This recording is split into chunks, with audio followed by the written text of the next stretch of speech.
কাশিদাসী মহাভারত আদি পর্ব ১১০ কেতকীর প্রতি শূরভীর অভিশাপান। দ্রুপদ কহিল, বলি শুন তপোধন, কার কন্যা কেতকী, তাপসী কি কারণ? কি হেতু রোদন কইল গঙ্গা তীরে বসি? ইহার বৃত্তান্ত মোরে কহ মহারিষি। অগস্ত্য বলেন, শুন তাহার কাহিনী। সত্যযুগে ছিল সেই দক্ষের নন্দিনী। না করিল বিভা, সে সন্ন্যাস ধর্ম নিল। হিমালয় মন্দিরে হরের নিবেদিল। তোমার আলয়ে আমি তপস্যা করিব। তুমি আজ্ঞা দিলে আমি নির্ভয়ে থাকিব। হর বলিলেন, থাক এই গিরিবরে। আমার নিকটে থাক, কি ভয় তোমারে? পুরুষ পাইয়া তোরে যে করে সম্ভাস, শীঘ্র তুমি তাহারে আনিবা মম পাশ। হরের আশ্বাস পেয়ে কেতকী রহিল। একাশনে ধ্যানেতে জন্ম গোয়াইল। দৈবে একদিন তথা আইল সুরভি। পাছে পঞ্চষণ্ড দেখি ঋতুমতি গবি। পঞ্চগোটা ষণ্ড এক শূরভীর পাছে। ষণ্ডে ষণ্ডে মহাযুদ্ধ কেতকীর কাছে। ষণ্ডের গর্জনে কেতকীর ধ্যান ভাঙ্গে। পঞ্চগোটা ষণ্ড দেখি শূরভীর সঙ্গে। দেখিয়া কেতকী তবে ঈষৎ হাসিল। কেতকী হাসিল, তাহা সুরভি জানিল। উপহাস বুঝিয়া হৃদয়ে হইল তাপ। ক্রুদ্ধা হইয়া গোমাতা তাহারে দীর সাপ।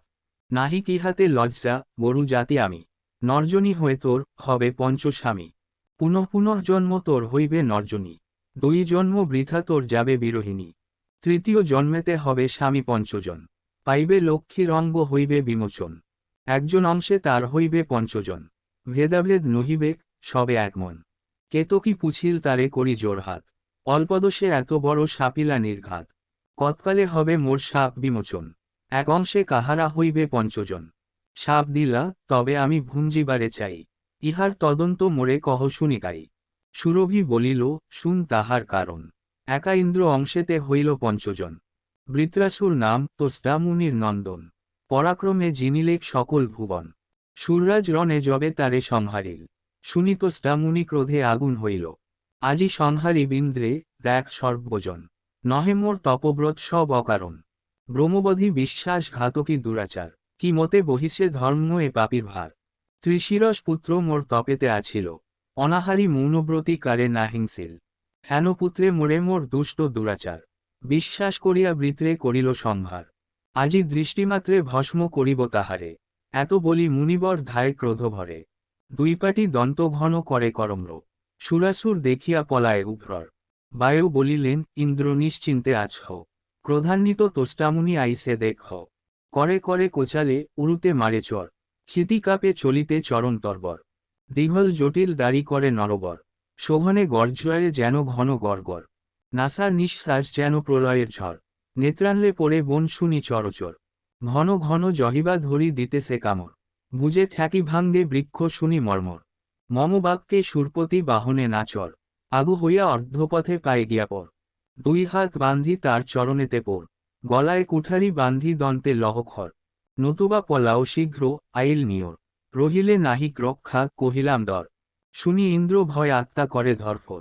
নাসফুরে মুখেতে বাক্য, হইল যেন জড়। কথায় লুকাব, হেন না দেখি আহ। আজ্ঞা কইল আনিবারে যত হস্তি ঘোর। ঐরাবত আদি যত হস্তি বড় বড়। চতুর্দিকে বেরিয়া রাখিল যেন গড়। তোষ্টার দেখিয়া ক্রোধ ইন্দ্র পায় ত্রাস। কথা যাব, রক্ষা পাব, গেলে কার পাশ। নিকটেতে ইন্দ্রের আছিল চারিজন। ধর্ম, বায়ু আর দুই অশ্বিনী নন্দন।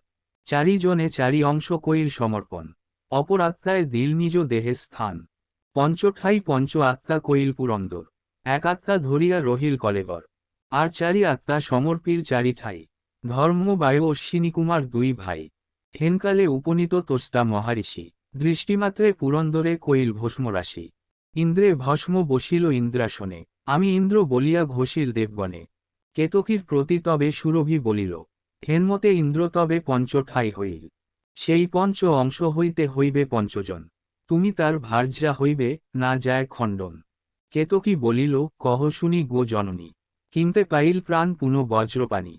গবি বলে, তোষ্টা ইন্দ্রে করিয়া সংহার। আপনি লইল স্বর্গে ইন্দ্রের যে ভার। দেবগণ গিয়া তবে কহিল ব্রহ্মারে, ইন্দ্র বিনা থাকিতে কি পারে স্বর্গপুরে। ভাঙ্গিল ইন্দ্রের সভা, দেবের নগর। নৃত্য গীত নাহি করে অক্ষরী অক্ষর। অনুক্ষণ হইল অসুর উপদ্রব। এই হেতু রহিতে না পারিলাম সব।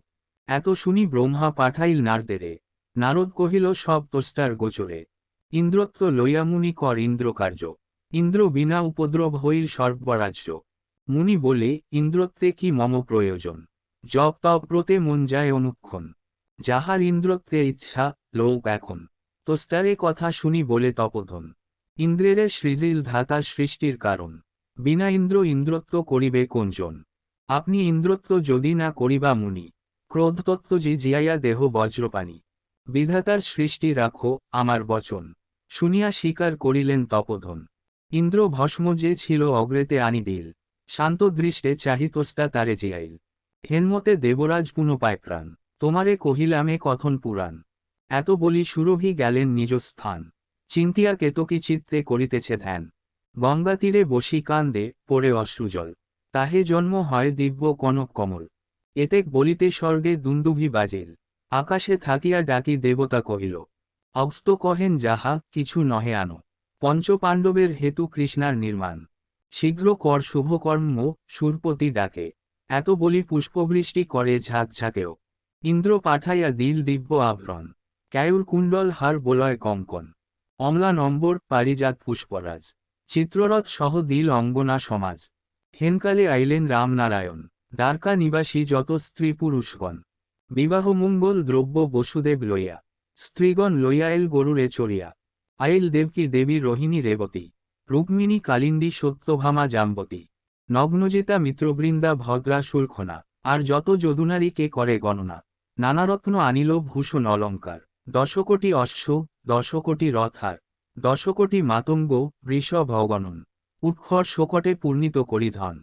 সকলে দিলেন কৃষ্ণ ধর্মের নন্দনে। যুধিষ্ঠির অপার আনন্দযুক্ত মনে। মাতুলানি মাতুলে প্রণমে পঞ্চজনে। একে একে সম্ভাষেন যত যদুগণে। নিকটেতে রাজগণ পাইয়া 12টা। বিবাহ যৌতুক লইয়া শীঘ্র এল তথা। যারে যেই সম্ভাস করিল সর্বজন। আদরে করিল পূজা দ্রুপদ রাজন।